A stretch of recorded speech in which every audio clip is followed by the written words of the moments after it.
Yo, this your boy Master Phase 2.0. What's good, YouTube? Coming back with y'all with another video.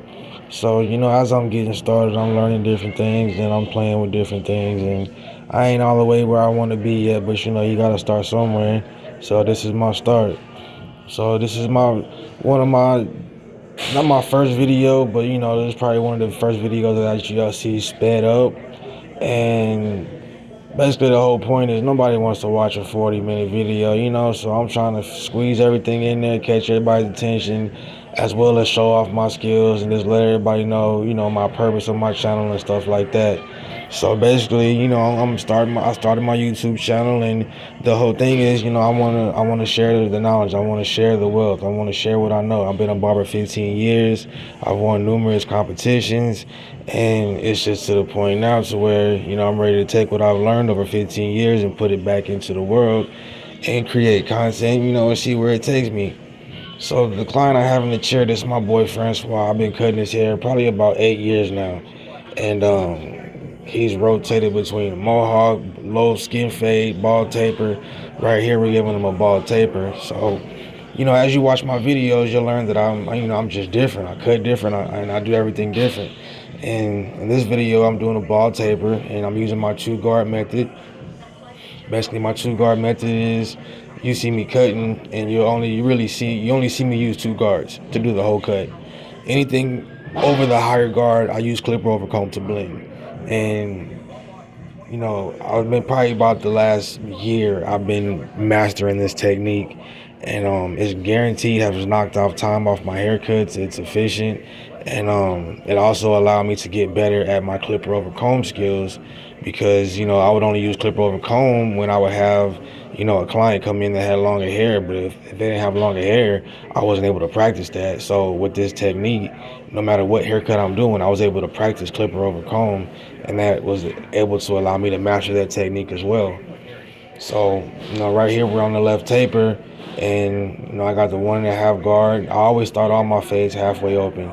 I never started with it all the way open. No matter what guard I have on, I always start with it halfway open. Sometimes I might open it up all the way if I'm fading or kind of picking out a line or kind of see what it's going to do. But 90% of the time when I'm just fading, especially on a repeat client, I start halfway open. So I start halfway open with the 1.5 guard, then I close it all the way. And as I'm blending the taper, I'm also blending the beard.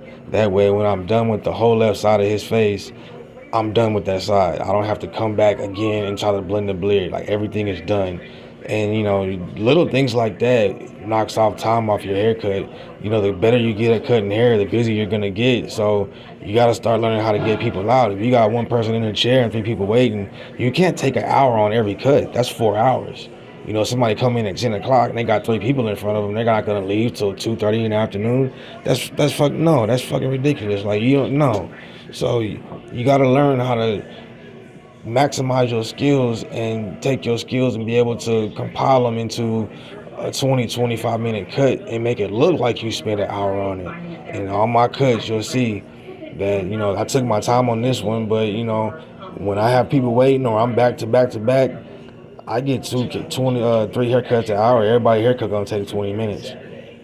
And like I said, like right now here you see me doing the clipper over comb, blending the bulk into the 1.5 guard. Now my client, he's sleeping, so that also added time to the haircut, trying to adjust to him head bobbing back and forth. But that clipper over comb technique takes so much time away from the haircut. It's a really good technique. So now we're on the right taper, and I'm using the Stylecraft Instincts, and I got it halfway open. And then I take my Babyliss, and every time I put a line in, I take it out. So I start when I have no guard on, I start on my face with a half. Some people start with all the way open, go Baltimore Ravens. Some people start their face with the clippers all the way open. I start with them halfway open. So I hit them halfway open, then I closed them, then I grabbed the edges and took that line out. So now that bald line from the half into the bald is completely done. That line's completely taken out. Now I put the 1.5 guard on and start making that line. Once I'm done making that line from halfway open to close, take that guard off, and then I start doing the clipper over comb. And the whole point of it is when you put a guard down, you don't have to pick it back up.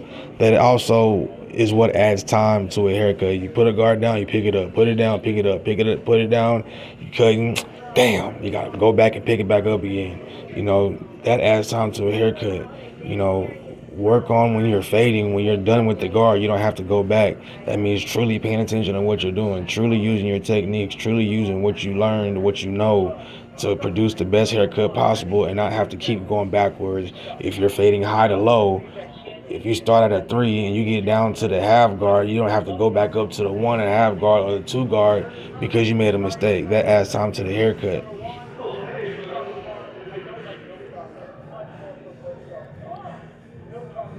So right here, I'm just working out this last little bit of this line, trying to get it how I want it to be. Make sure everything is blended, make sure the taper is smooth, make sure it's a transition, make sure there's no line, no patches, no unevenness, nothing. And once I finish that right side of the haircut, the beard's gonna be blended, and we're gonna get to my favorite part of the haircut, which is the detail work, which is the edge up, the razor work, going back into the cut. Yeah. Here we go. We doing the razor edge up now. I'm using the Cocos. Them Cocos is the truth. I don't know what clippers, what edges y'all was using. I've always been a Babyliss guy, the gold Babyliss. I've always loved those clippers. But once I got these Cocos, man, it was just pretty much no more competition. Straight out the box, no adjustments, no tweaks, no nothing. Just sprayed them, turned them bad boys on, and started cutting. And man, they butter. But this is my favorite part of the haircut, y'all, when it comes to that detail work, putting that edge up on there, making sure the hairs around the edge up is cut down even. A lot of barbers make a mistake when you got, like you see here, you got the curls, they got the hair hanging over the edge up, and instead of cutting the hair off the edge up and then lining it up, they try to edge up the hair that's hanging over the edge up, and you end up pushing it back. But if you just take your shears and go across the front of the edge up before you actually line it up and take that hair off the natural edge up, you'll see the actual line where it's supposed to be is more visible, and it's a lot harder just to push them back. So you see, right before I started edging them up, I took the clippers and I cut the volume and the thickness of the edge up down.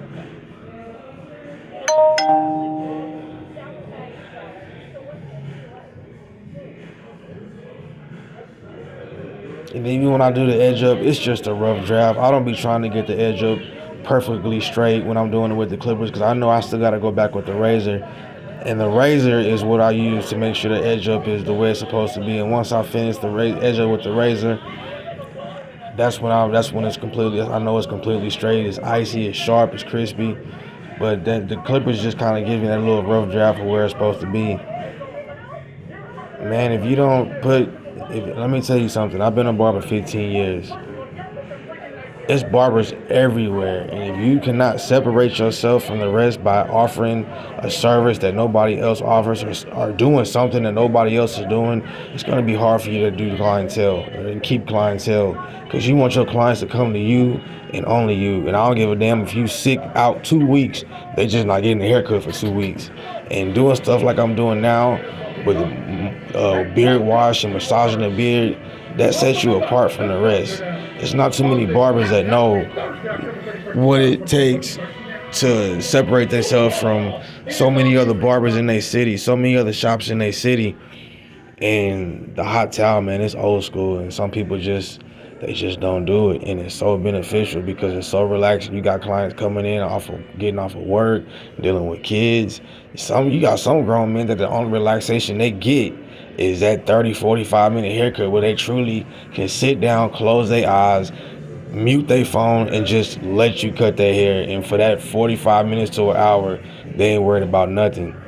And I give my clients the best, man, because I want them to come to me and only me. So I wash the beard before I do it. I do it only with the razor. I oil it up. I got my own beard oil brand. So as you can see right here, I've been prepping them. Now I'm going in with the blade. And the blade, that's gonna bring out that laser line, that crispy, that yeah. It's like Cyclops edged it up with his eyes. So forgive me. I'm still working on these cameras and these angles. See, he's asleep. That's what I'm talking about. My man be driving trucks and everything, and he got kids, everything, man. So when he come get his haircut, he 100% relaxed. I apologize for the camera angle. It's a little bit off. Like I said, I'm still trying to get it all the way right. Just bear with me, y'all.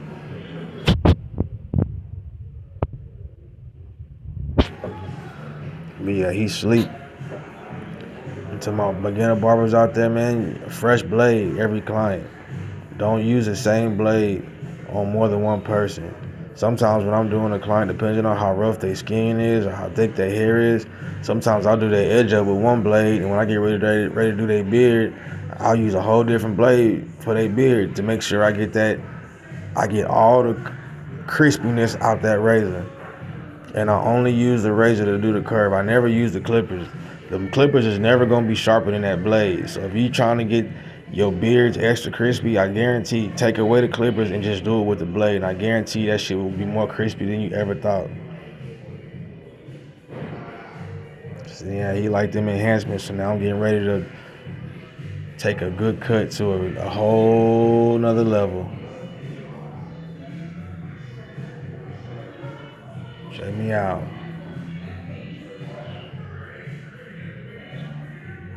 Again, I apologize for the camera angle. Some angles, my shoulder, my arm is blocking it. But like I said, I'm still working on it, still trying to get it right. But y'all see me though. It is fresh. It is crispy. He sleep. He relaxed. That's how you want to start your morning. You wake up, say thank you for allowing to see another beautiful day. Get up, take a shower, whatever. Put on something where you feel like you just, at your best, like you feel fresh. And you step out into the world. You know what I'm saying? When you leave the house looking good, feeling good, smelling good, you're going to go out into the world and have a good day. And that's what it's all about. Putting out that good energy so it comes back to you. When all my clients show up in good spirits, they be happy to see me. We laugh, have a good time, or some of them just come in and just chill or take a nap like he did. Either way, I ain't tripping. They're going to wake up, they're going to be fresh as shit, And I got several more clients to look forward to throughout the day to give them the same type of treatment. Yeah, which I know about that upside down edge up. Just putting the final touches on, making sure everything crispy, making sure everything's straight, making sure everything proportional, everything even. Putting them enhancements on, that's something you can't rush to. You gotta take your time, because you can have a good haircut and then rush through them enhancements, and then you end up with paint in too much areas, end up with paint on your fingers, and then you touch the client cheek trying to raise their stress to their skin. Now they got paint on their cheek. Now you got to get that off. So you really got to know what you're doing with these enhancements, man. You can't just be starting to mix shit together and don't really know what you're doing, because you'll mess up the cut. Now you got to wash the client face and wash his edge up out. Again, I apologize for the camera angles. I was so into the cut, I forgot to make sure the camera was, so y'all can see what I'm doing. Cause clearly y'all can't see what I'm doing. So, we're just going to go ahead and watch Stephen A. on the thing until I turn the camera. I should be turning the camera any second now. Any second now. Any second now. Yeah, that's bad. That's all the way bad. That is bad for business.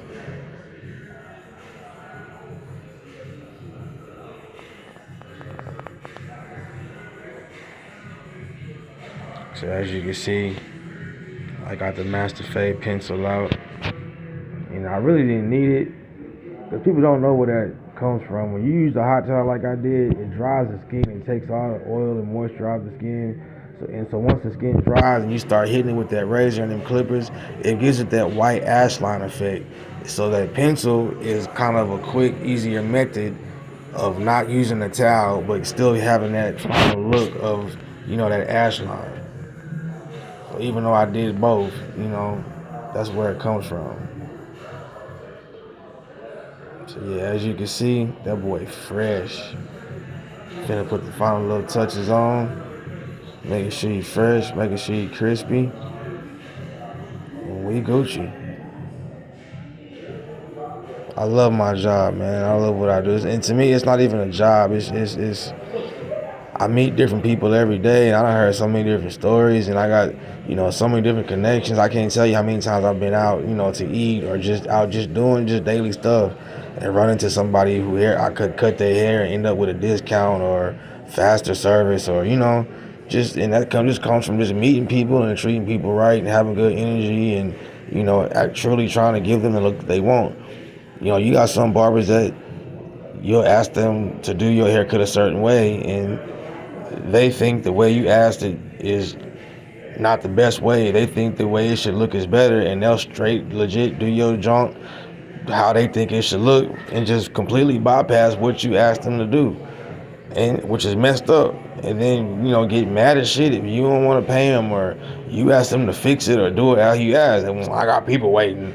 Well, you should have did my shit the way I asked you, and I wouldn't have to ask you to go back and do it again. So I don't care who you got waiting. You gonna fix my haircut? Like, it's your fault. Some people just common sense ain't common. So I don't even know why the hell it's called common sense. And common sense to tell you that if you don't do somebody's stuff right, that number one, you're not gonna get paid. Number two, they probably gonna ask you to do it the right way because they're paying you. Yeah, this cut is icy, man. 360 Jeezy. Get beamed on YouTube. Y'all check me out. This Master Phase 210 for San Antonio, Texas. Holla at me.